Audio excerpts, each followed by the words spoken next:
It all started with a receipt, a tiny, seemingly insignificant slip of paper that didn't belong in our house. We were married for 7 years. We met in our late 20s at a mutual friend's engagement party. He was charming, witty, well-dressed, and most of all, he made me feel chosen. After a string of failed relationships, meeting Derek felt like catching a breath after being underwater for years. He was attentive, present, and emotionally available. At least, that's what I believed.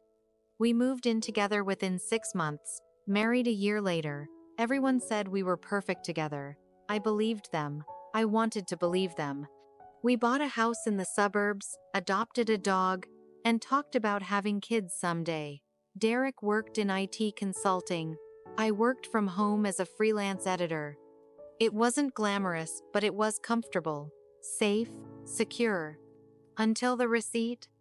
It was in the pocket of a jacket I rarely saw him wear. I was doing laundry. I never went through his pockets, I trusted him. But that day, I was in a rush.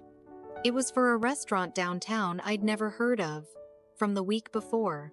For 2 people, a bottle of wine, a romantic dinner. When I asked him, he said it was a work dinner.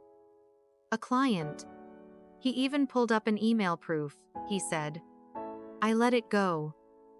I wanted to let it go. But something shifted in me. I started noticing things I hadn't before. Like how he never left his phone unattended anymore. How he changed his passcode. How he started showering as soon as he got home. He'd always traveled for work, but now he was gone more often, sometimes with very little notice. When I asked questions, he'd laugh it off. You know how demanding clients are, he'd say. But the answers didn't feel right. They didn't feel complete. One night, while he was on a trip, I found a second email account open on our shared iPad. It was logged in under a name I didn't recognize. I almost closed it, but something in my gut told me not to. There were messages, hundreds of them, with another woman. Her name was Claire. They had been emailing, texting, calling, sending photos. They'd been on vacations together, ones that lined up perfectly with his work trips. They had anniversary dates, inside jokes, plans. She didn't know about me. I felt sick. But that wasn't the worst part. The worst part came when I searched her name online and found her social media. She had pictures of him, with her, at family gatherings, at holidays, in front of a house I'd never seen. He wasn't just cheating. He had another life. Another house. Another job. Another family. They weren't married, but they might as well have been. And I was his other life. I didn't confront him right away. I needed time to process. I started documenting everything, taking screenshots, backing up messages, quietly speaking to a lawyer. When I finally confronted him, I recorded the conversation. He didn't deny it. He looked shocked at first, then calm. Like he'd rehearsed for this. He said he loved both of us, that he was caught in something complicated, that he never meant to hurt me. I asked him how long it had been going on. Almost 4 years, he said. 4 years. Half our marriage. He said Claire didn't know about me either, that he told her he traveled a lot, that he had remote offices. I felt like a character in someone else's movie. The next few months were a blur. I filed for divorce.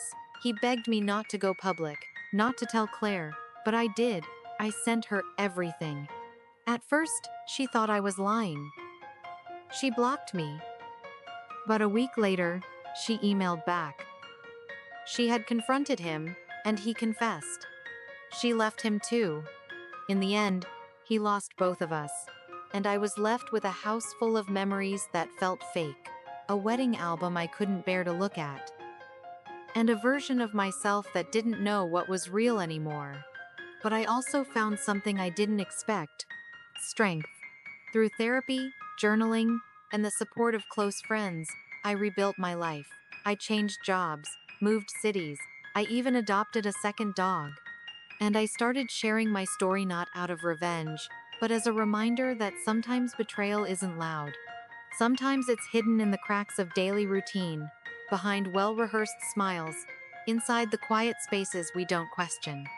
To anyone who's ever discovered a double life, you are not foolish. You are not naive. You were simply loving with an open heart. And that's never something to be ashamed of.